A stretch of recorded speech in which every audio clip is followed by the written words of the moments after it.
Previously on the OJ conspiracy.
In October 1995, O.J. Simpson was acquitted in one of the most sensational murder trials of the 20th century.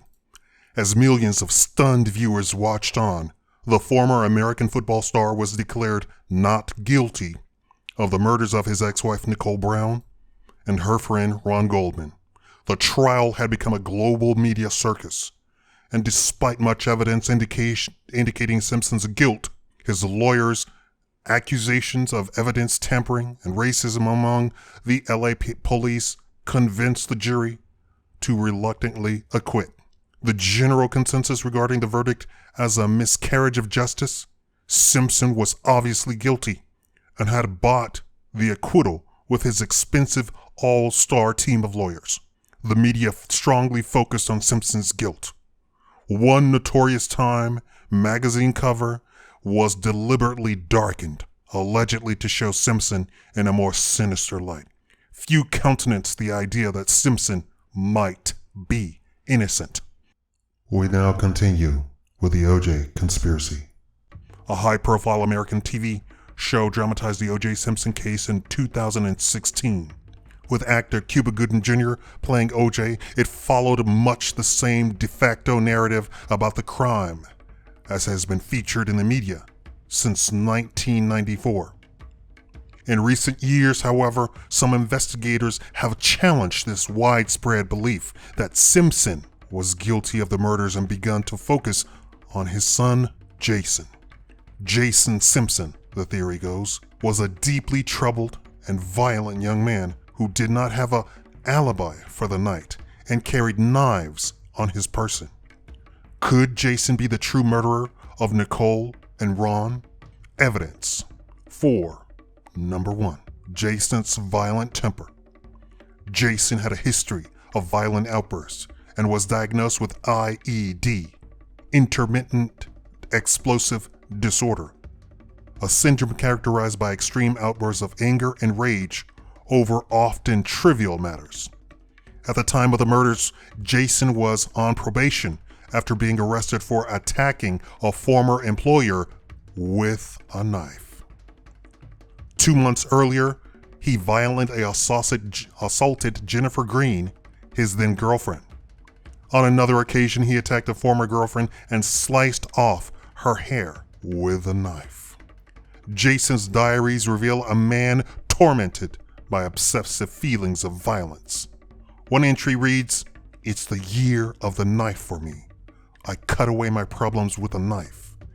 Anybody touches my friends, I will kill them.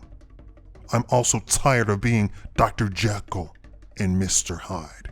Jason became so terrified by what he might do during his violent rages that on one occasion he checked himself into a mental hospital. Jason has been prescribed antipsychotic drugs for his IED, but had seemingly stopped taking them shortly before the murders. The murders of Nicole and Ron Goldman were particularly savage. Nicole Brown was stabbed multiple times in the head and neck, one cut so deep it almost decapitated her.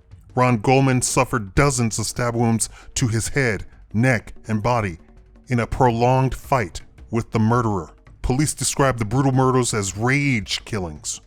Could Jason have attacked Nicole and Ron Goldman in one of his violent fits. He certainly had the means, a Jekyll and Hyde personality, and as a chef, he was known to routinely carry knives about with him. Also, motive. On the night of the murders, Nicole was due to bring the family to Jason's restaurant, where he was going to cook for them, an event he was looking forward to. However, Nicole canceled the engagement at the last minute, which greatly upset Jason. As a sufferer of a mental illness that made him prone to exaggerated minor incidents, could this be perceived slight have pushed him to murder? Number 2, Jason's alibi. Jason was never considered a suspect by the police, who immediately fixated on his father. He wasn't even questioned, and it was always thought he was working at Jackson's restaurant in Beverly Hills at the time the murders occurred. But private investigator Bill Deere found Jason's time card for that night and discovered an odd irregularity where all the other entries were printed. The time Jason clocked off on the night of the murders had been written afterwards by hand. Deere also interviewed workers at the restaurant and discovered Jason had actually closed the kitchen early that night because business was slow. If Deere's claims are correct, Jason not only lied about his alibi, but his whereabouts at the time of the murders are unknown. Number 3, O.J.'s lack of injuries. The murder of Ron Goldman followed a prolonged struggle with his attacker. Goldman, a strong-built man more than 20 years O.J.'s junior, was a karate black belt, and there was evidence he put up a fierce defense of his life. Goldman's body and fists were covered in dozens of bruises, scratches, and cuts. Even his shoes had cuts on them, indicating he had kicked his murderer. Forensic pathologist Michael Baden estimated Goldman may have struggled with his attacker for up to 15 minutes. Yet when O.J.'s body was examined and photographed by the police the next day, aside from a small cut on his finger, he was entirely free of any mark or injury. How could O.J. have been in such a violent struggle with Goldman the night before and not have sustained any injuries? Even the cut on his finger, much trumpeted by the prosecution, seems unlikely to have occurred during the murders, as there was no corresponding cut in the bloody glove the attacker was thought to have worn. Forensic evidence number 4. Whilst much of the convincing forensic evidence against Simpson was undermined by allegations of sloppy handling and tampering, some evidence also exists that point to his innocence.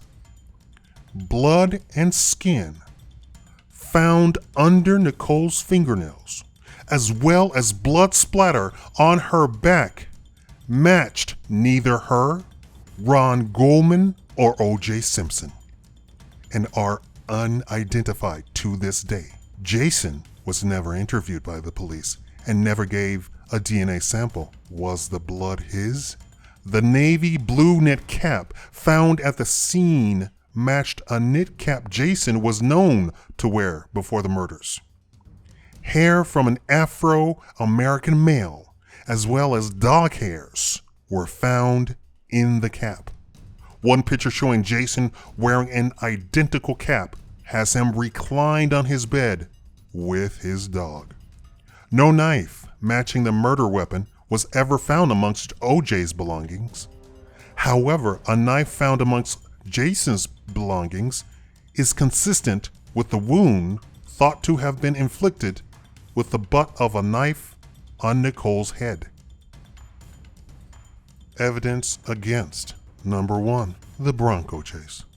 When it became apparent Simpson was going to be arrested for the murders, he left what appeared to be a suicide note with the media and took off in his white Ford Bronco. Driven by his old friend Al Collins, O.J. was on the back seat of the vehicle with a gun to his head. In bizarre scenes broadcast live on TV, the Bronco could be seen in a slow-speed chase followed by 20 police cars.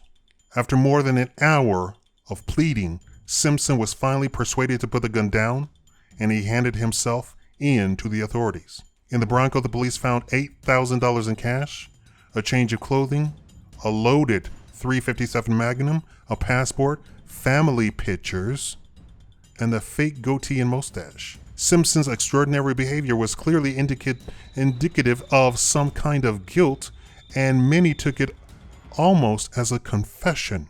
Would O.J. really were to have tried to commit suicide if he was, in fact, innocent of the crimes? Or did he realize he was going to take the rap for his son Jason and panic?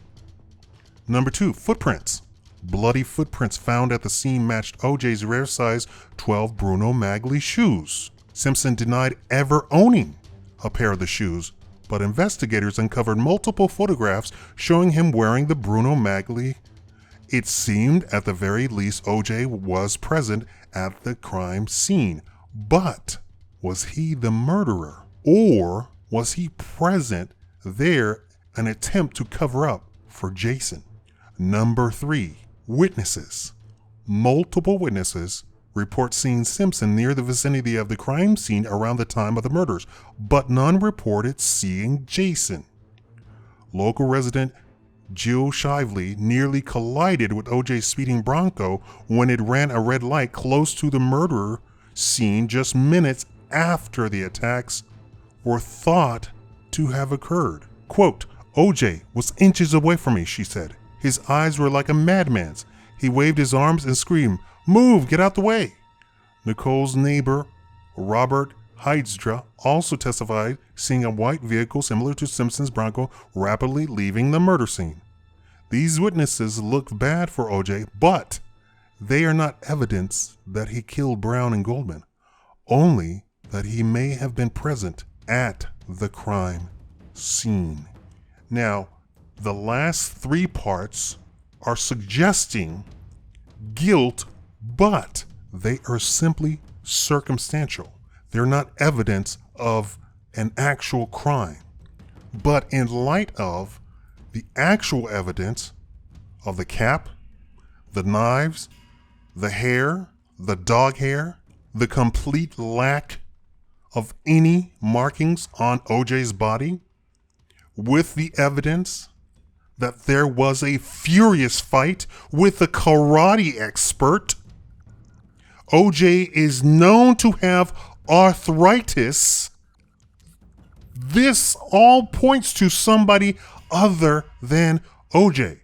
So the last 3 points, in light of the previous 3 points, could mean that O.J. in fact came to the scene of the crime and understood exactly what was going on and knew that he had to take the fall for his son because his son had finally escalated to full-fledged murder. That's the Bronco chase that you're seeing. A father who has realized that his son, who never really got help for his condition, wasn't taking his medication, probably unbeknownst to anybody, that he had to take the fall for his son. Now, let me point you to, I believe, Cheech of Cheech and Chong. He took the fall for his son. Now, that of course wasn't televised, but he went to jail for his son. Everybody knows he went to jail for his son. Everybody knows that he was not guilty of the charges, but he was the one that took the fall for his son. Even the police, even the DA know, but he went anyway. The big evidence is the forensic evidence that points to a huge, brutal 15-minute fight by a karate expert. There is no way, not a scratch would be on your body. No blood. The coroner said there was almost no blood inside of the corpses. The blood was all over the place. The person in question would have been drenched in blood. Now we turn back to the quote-unquote eyewitnesses who said they saw OJ, but they saw OJ clean from head to toe.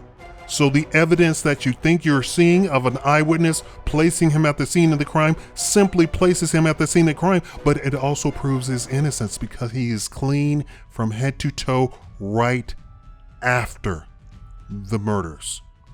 The murderer in question would have been drenched in blood. The crime scene, which I'm not going to show, was drenched in blood, and they found no blood, and there is evidence of tampering with OJ's blood, which they drew from OJ.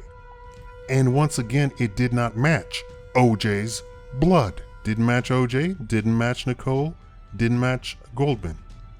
And I'm willing to bet that the Goldmans knew what was going on too when they sued in civil court. I bet you they knew exactly what was going on. Thank you for watching the Shakaama Live Show.